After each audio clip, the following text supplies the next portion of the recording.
So anyway, I managed to muddle through. Finally, my mission call came, and my mom and my dad couldn't wait, and they opened my mission call in Hawthorne. And they said, "Guess where you're going?" on the telephone. And he said, "You're going to Holland."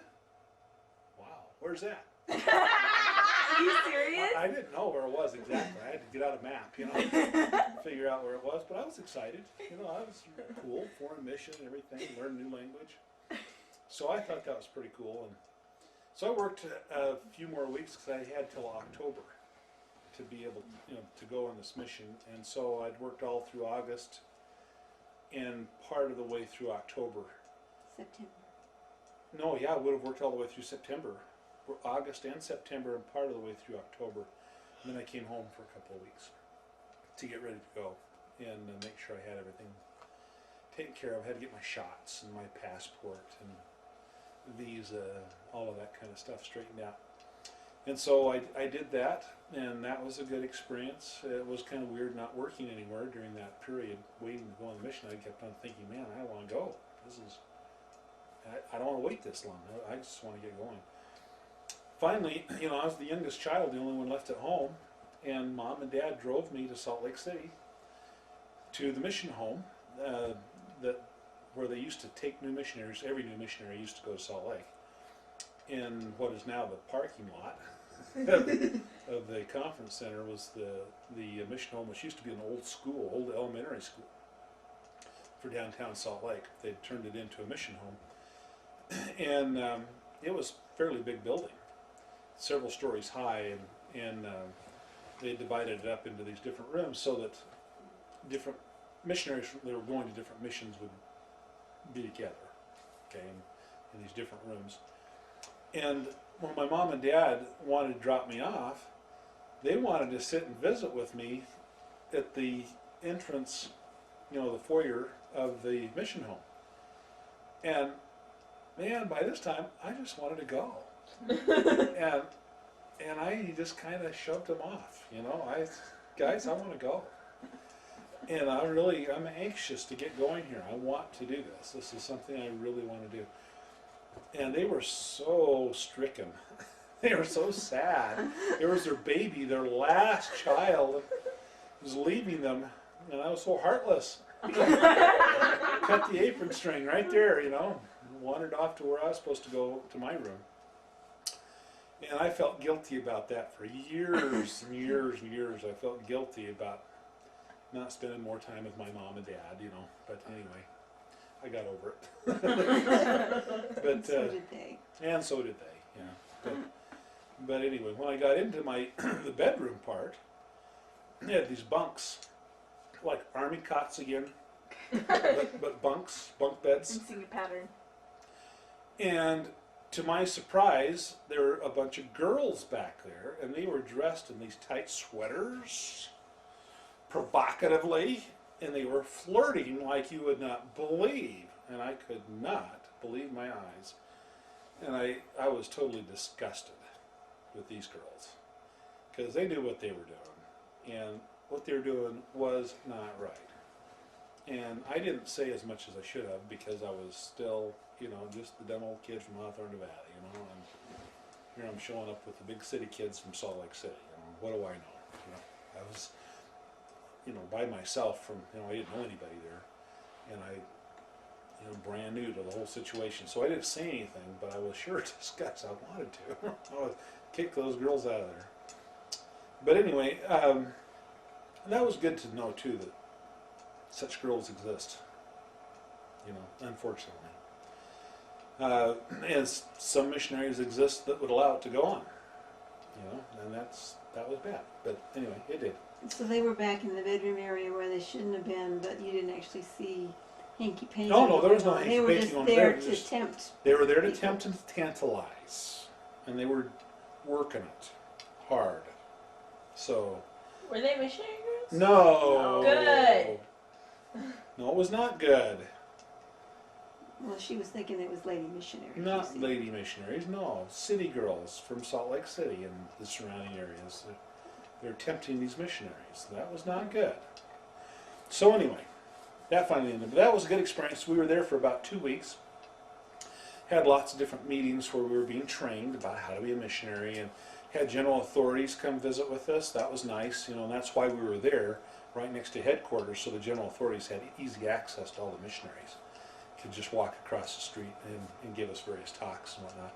And then we had a chance to go to the temple several times, and that was kind of nice. And then one time, we were allowed to go up into the Holy of Holies, the upper rooms of the temple. Are you serious? We are serious. And Hugh B. Brown was the president of the Quorum of the 12 Apostles at that time. And he was a scriptorian beyond all scriptorians. And so he had this gigantic set of scriptures. And he just invited us to ask any questions we had about the gospel, about the church, or anything that might have been bothering us, that we wanted to know about, that we are having trouble with our testimony about. And he said, any answer I give you will only come from these scriptures. I'll not answer any question that's not right here. And just as soon as an elder would start to ask the question, he would start turning the pages. By the time the elder is finished, here's the answer. And he would start reading the scripture.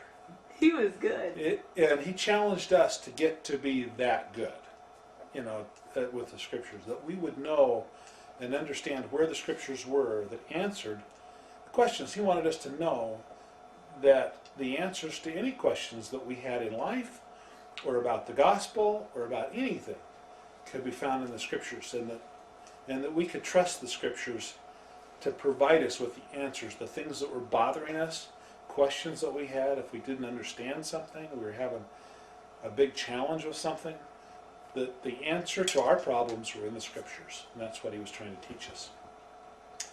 And he did a very effective job, and so, every once in a while there would be an elder that would be kind of smart-alecky, which was really kind of unusual. I was kind of disgusted with those too, but they'd ask questions they thought would stump him or something. Well, they never stumped him.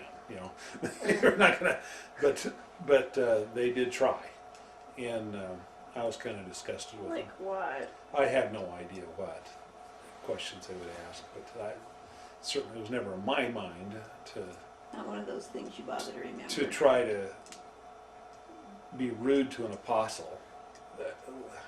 What could be gained by that? Especially in the Holy of Holies. I can't even imagine. It just never would cross my mind. I can't imagine it crossed anybody else's mind, but it did. And I guess I learned from that too, Then one time we took our meals over at the Hotel Utah, which is now the Joseph Smith building. But at that time it was still a hotel, and so it had big kitchens and everything that could feed hundreds of missionaries. And that's where we ate. So we'd walk across the street, in mass. You can imagine all these missionaries crossing the street all at once. That'd be interesting to watch. To go over to dinner, and we had just wonderful food, because it was the same food that they would serve the hotel guests.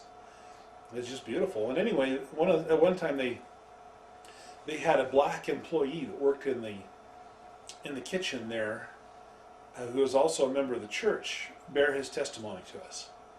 And back then, blacks could not have the priesthood. But they wanted to teach us about that, about blacks, and about the priesthood, and about testimonies, and about some people still joining the church even though they couldn't have the priesthood. And so this older gentleman, and he must have been in his 60s, bore just a beautiful testimony of his belief in the church and his love for the gospel. And he said even though he knew that he couldn't have the priesthood, he was grateful that the priesthood existed and that he could use the priesthood to bless his own family. Others could bless his family, and that it was very, very important to him. And anyway, that was just a very sweet experience to hear that testimony. And then they taught us that we weren't to go out of our way to proselytize blacks because they couldn't have the priesthood, and we didn't want to disappoint people. And so we weren't to actively seek them out, but if they wanted to know something about the church, we were never to turn them down. If the gospel is free for everyone, and if they wanted to hear about the gospel, we were to teach them. And it's just that it'd have to be made clear to them that they were not going to get the priesthood. So a number of years later, when the priesthood was finally allowed to be given to blacks, I remembered that experience, and it was a terrific relief to me to know that that man and others just like him that wanted the gospel, that they were black, but they wanted the gospel very much. I was so grateful that they would then be able to have the priesthood, and then we could actively go out and search for them and want to give them the priesthood. And it's been such a blessing ever since then. It's a wonderful, wonderful thing that's happened, and I'm sure grateful that has happened.